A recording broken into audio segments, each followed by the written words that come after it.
everyone. Okay, I'm loving the energy. I was not expecting to dance. I wasn't. And then I was in the moment, I was feeling it, and I think it's because there is so much love in this space right now. And so I'm here for it. I'm excited for it. As Kelsey said, my name is Jaylyn Jones. My pronouns are she, her, and hers. And today I am so honored and thankful to be here. Today, I want to really honor and recognize all of the Black women in higher education in every capacity that has made it possible for me to be in this space. And I also want to uplift and empower all of the Black women who continue to do this work and inspire me every single day. So this is a love letter to angry Black women who are too big and too bright to be contained in tiny, respectable boxes.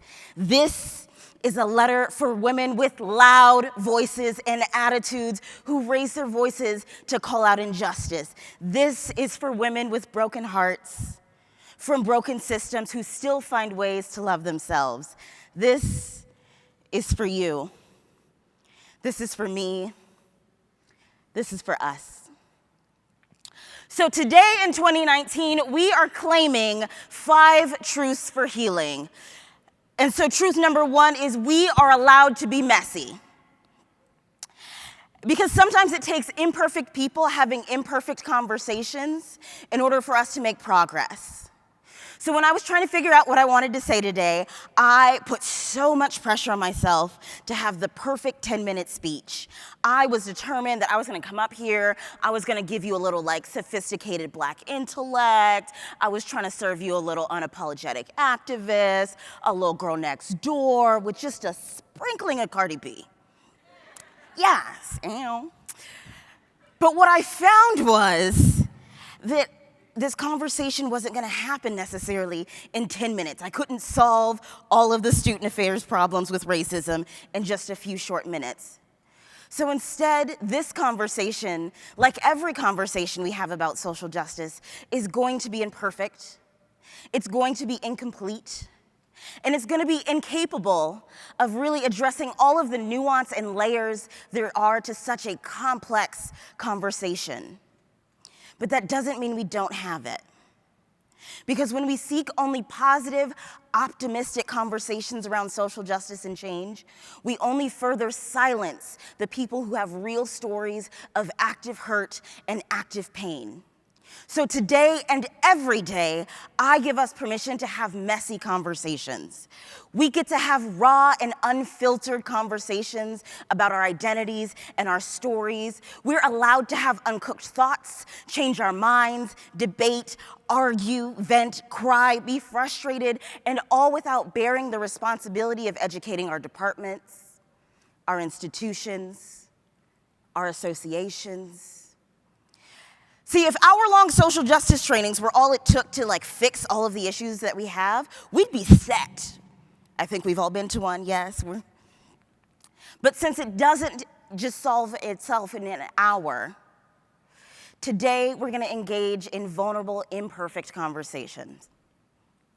Truth number 2, we are allowed to define, create, and shape communities for ourselves. Now, in this field, we talk a lot about self-care and balance, and there have been so many great conversations at this conference alone about self-care. But I also want us to focus on community care. And no, I don't just mean doing face masks and drinking wine in large groups, though if you're down, let me know. I'm staying at the Marriott. But I mean leaning on the strength of one another to create a web of support. Because doing this work is hard. It's even harder doing it alone. So I mean having a love of community that goes beyond individual egos or feelings. I'm talking about a community that's bigger than just Heritage Months or Multicultural Fest. I want a community that is founded in recognizing the humanity of all people and communities that are bound up in getting liberation for all of us. But loving your community doesn't mean we just accept everybody as they are, because as we build and shape community, we are brought to truth number 3. We are allowed to hold people accountable, even if it hurts their feelings. Yeah, y'all can clap for that. So Audre Lorde tells us that guilt is not a response to anger. It is a response to one's own action or lack of action. So if somebody's feelings are hurt, you didn't hurt somebody's feelings, that's not on you. That's about them needing to reflect. We cannot be responsible for how other people feel, nor are we required to make them feel good all the time. We are not required to politely ask people to end our pain because emotional and intellectual labor should not be a prerequisite for justice. If people have to be nice to you in order for you to fight for them, I need you to keep reflecting. But whether we're calling people out or calling people in, the important thing is that we're calling people towards action. Because if folks are really invested in doing this work, they will prioritize making change over how you made them feel when you asked them to make change. Somebody missed that, so we're gonna run that back. If there are folks who are actually committed to social justice work in this field that has social justice and inclusion as a competency, they will prioritize making the change over their personal hurt feelings, over being called out, over embarrassment, over feeling guilty. And that's hard. It's hard to say, what do you mean it's not about me? I'm a Leo, so it's always about me. I hear some Leos in the house. Yes, y'all understand. But sometimes we have to put it aside to focus on our actions, which is a lot harder to do. Which brings me to point number 4. We're allowed to be angry. So a few months ago, I was at a conference and a speaker told us to find the people who are least deserving of our compassion and empathy because those are the people that need it the most. And while we were there, after he finished, people stood up and applauded and cheered and clapped, and they were so excited because it felt good. In a society where we constantly see injustice, we crave easy, tangible solutions to fixing all of the world's ills because it can feel so overwhelming. So to have somebody be like, oh yeah, all you gotta do is be nice. And you're like, okay, I could do that. I could be nice. I'm a good person. So we cling to all of these quotes about how we're all the same on the inside and we need to throw kindness around like confetti and light drives out darkness. But similar to kissing boo-boos, being kind doesn't actually solve the issue. It just makes people feel better. And while feeling better is great, that's not enough to cultivate the healing that we need to overcome centuries of institutional and structural hurt. We have to have the emotional range to be comfortable accepting anger, frustration, hurt, confusion as part of the process. Because I'm not gonna lie, there are days where I wanna cuss people out. There are days where I do not have the emotional energy to sit around and sing Kumbaya and politely explain to other people why I am hurting. But that doesn't make me any less deserving of liberation.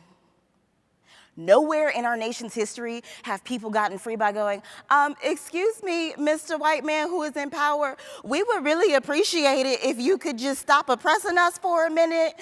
Thank you. If you got time to put that on your agenda, we'll just be over here waiting. Let us know when you're done. Right? People have made change by standing in the streets and making demands because power cedes nothing without demand. And that's not to say that we shouldn't be compassionate people or that we shouldn't be kind people. So if you leave this session and you're like, Jaylyn Jones told me I ain't gotta be nice to nobody and I should never be kind. That's a lie. Don't lie on me. God don't like ugly. And I try and be a kind and compassionate person. I try and show up every day as a better, more loving woman than I was yesterday. But I also realize that interpersonal interactions are just one facet of the pervasive monster that we know as racism and oppression. It doesn't matter how many nice police officers there are if the law is still constructed to imprison people of color, right? It doesn't matter how many nice doctors there are if healthcare itself is inaccessible. It doesn't matter how many nice student affairs professionals we have if our institutions are still not designed to support and retain students of color. Yeah.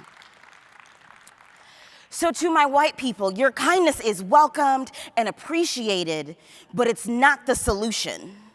Some of y'all out here cheering the loudest for our students while you watch them climb over barriers. But what they really needed you to do is remove the barrier, not cheer for them. And that's not to say don't cheer, right? We could cheer and do work. We could cheer and break down the barrier. We could cheer and walk them around the barrier. We could cheer and introduce them to some people to know how to get over barriers. We could cheer and lift them over the barriers. But what we can't do is stand on the sidelines going, "You're doing great, sweetie. I love you. Keep doing it. I believe in you. I cheer for all my students equally," while we watch them struggle. And sometimes you might even be the barrier. Right? Do y'all have those people in your life that are like really nice, but just be in the way? Somebody knows who I'm talking about. Like, okay, we get it, Karen, you make a really mean pumpkin bread, but can you stop microaggressing the students? Right. Your niceness doesn't counteract all the other things that you are doing that potentially cause hurt. So when you find yourself being confronted with people who are agitated with you or who are bothered or who seem frustrated, the solution is not to say, "But I was rooting for you. We were all rooting for you." But reflect on what your actions actually were. Instead of being so quick to defend good words and good intentions, I challenge you to listen. Listen to what's under the pain. Listen to what's under the hurt. Listen to what's under the frustration. Because only then can we start working towards healing. Truth number 5. As much as we are allowed to be angry, we are also allowed to have joy. We deserve peace. Loving yourself is a liberatory practice. Affirming and validating yourself is a liberatory practice. Gratitude and joy is a liberatory practice. So when we look at a world whose goal is for us to hate ourselves, to stand in front of that and say, "I love myself anyway," that is resistance. And so we have to view ourselves as worthy of that peace and that balance and that growth. Because that is the only way that we're going to be able to love and continue to accept the people that we are. So I have just about a minute left, and I wanted to take this time to really just gas up Black women. So if there is no one who has told you today, or if folks have told you today, I want to continue to affirm and validate all of the Black women that are in this space for all of the things that you do and the queens that you are. You are magic. You are a queen. You are beauty beyond supreme. You are beginnings and endings beyond anything I could ever imagine. You are intelligence. You are strength. You smart. You loyal. I appreciate you. Go buy your mama a house. Yes.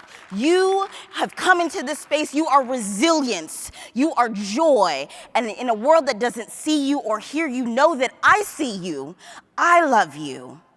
So to all of my angry Black women, I just want you to know that our pain is real, our joy is resistance, and our healing is coming. Love always, Jaylyn Jones.